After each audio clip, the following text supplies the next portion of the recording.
So ito na yung Sofitel dito sa Macau, Ponte 16. Yan ang buong name niya. At dito kami galing last 2 years ago. At wala naman masyadong pagbabago. Maganda pa rin yung swimming pool.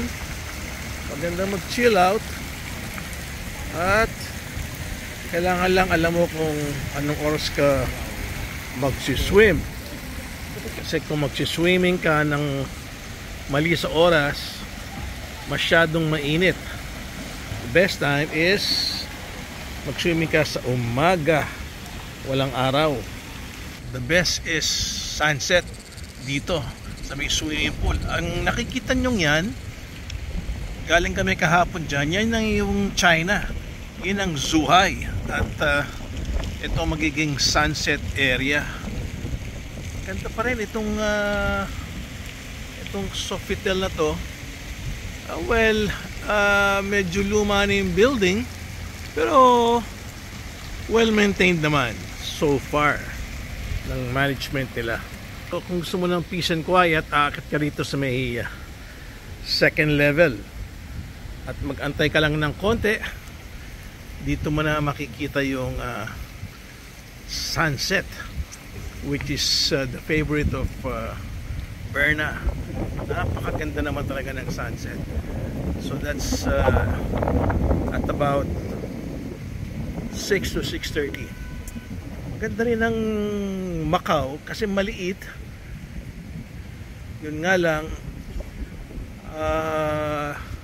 medyo luma na. Pero kung gusto mong bago lahat, bago yung kalye, bago yung building, bago yung mga hotels, pupunta ka dun sa may kabilang side ng island. Doon, super bago lahat. Lalong-lalo na yung Galaxy group of companies na merong 8 hotels sa loob.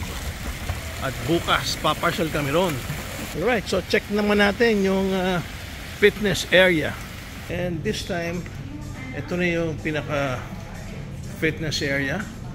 At habang nag-gym ka, nakikita mo yung swimming pool sa kabilang side. So pwede mong bantayan yung kids mo habang nagwo-workout ka. Yes, pretty nice. Yan, tulad ni Berna, pa-chill out lang.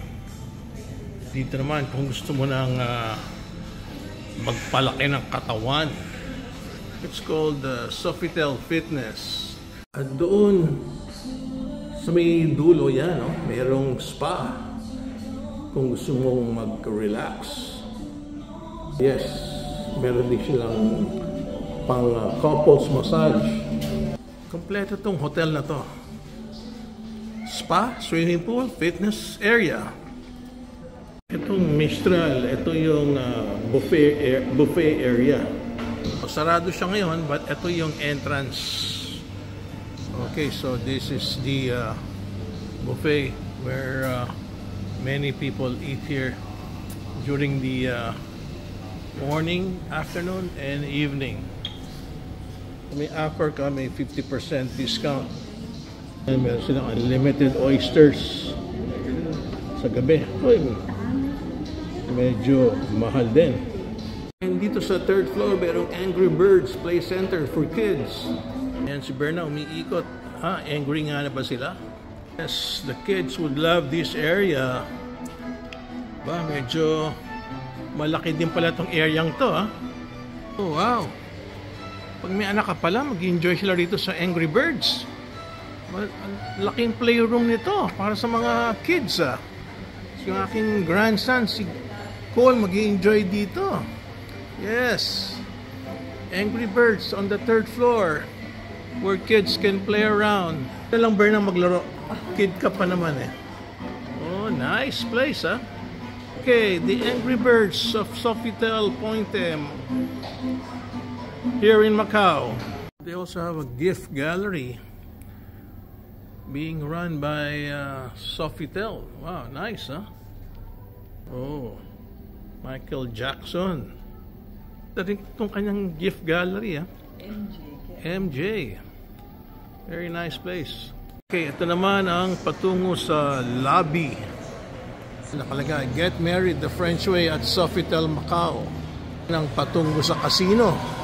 Kung gusto mong magkaroon ng swerte, dito nagre-register yung most of the guests. At sa ngayon, wala masyadong pila. Ito, ang ganda ng painting. So, dito naman sa area to, kung gusto mo mag-chill out, nandito yung kanyang bar area. Yes, quite nice. Okay, so ito, pang guests sa gabi. Mahilig uminom. It's nice place to hang out and just chill out. Ganda rin ang lugar niya. Ano ba pangalan ng bar? Rendezvous? Wow, what a name, Paglabas mo ng bar, ito na makikita mo. Yung kanyang lobby na well decorated. Piti ceiling, ganda. Yes, nice ambience.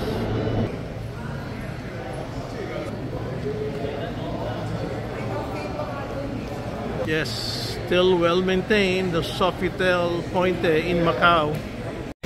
So this is the facade of Sofitel here in Macau. You can take a bus going around the place to have a tour. Yan, MT4 at saka 26A going to the gallery, the new hotels.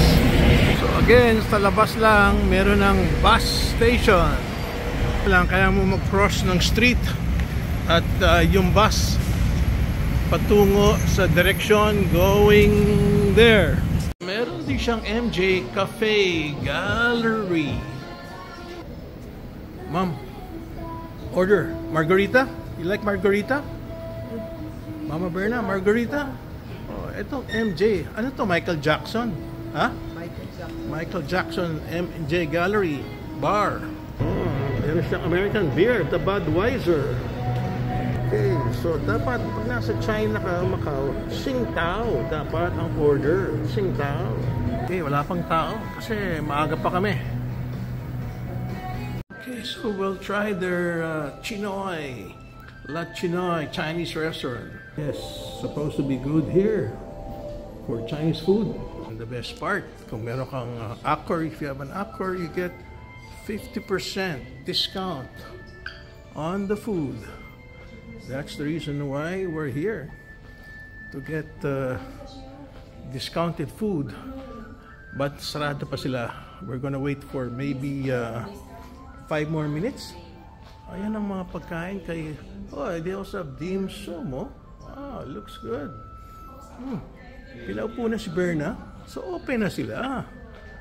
Okay, so early dinner. And then after this we go chill out in the executive lounge. Wow,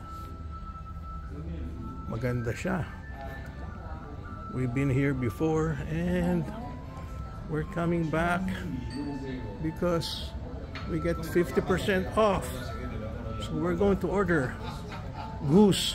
Yes. And let's see. Ito, yan ang upuan natin, Berna? Yeah. Let's take a look at the view. Oh, may view siya rito. May sunset view siya pala, Very nice. Oh, yung goose ko, Berna. Kung merong 1/4, 1/4. Kung merong goose leg lang. He's looking for... Wow, finally, dumating na yung favorite ko. Yung goose. Yes, ito ang favorite food ko in China. Hopefully, magustuhan ni Berna. Yan, tikman mo na, Berna. Tingnan mo kung masarap. Masarap ba, Berna? Yung goose? Ah, hindi. Paktay. Ako na ba nang uubos dyan? Sa ano? Ano? Ang goose natin yung huli. Saan? Kambing ko yung goose. Masarap yan. Nako. Sa ano? Yung Yankee. Oh, pangit pala yung goose dito. Okay. So, sabi ni Ma'am Berna, hindi rin masarap yung goose. Oh, just enjoy na lang. just be happy and just look at the sunset here at Sofitel Ponte 16. Bye-bye.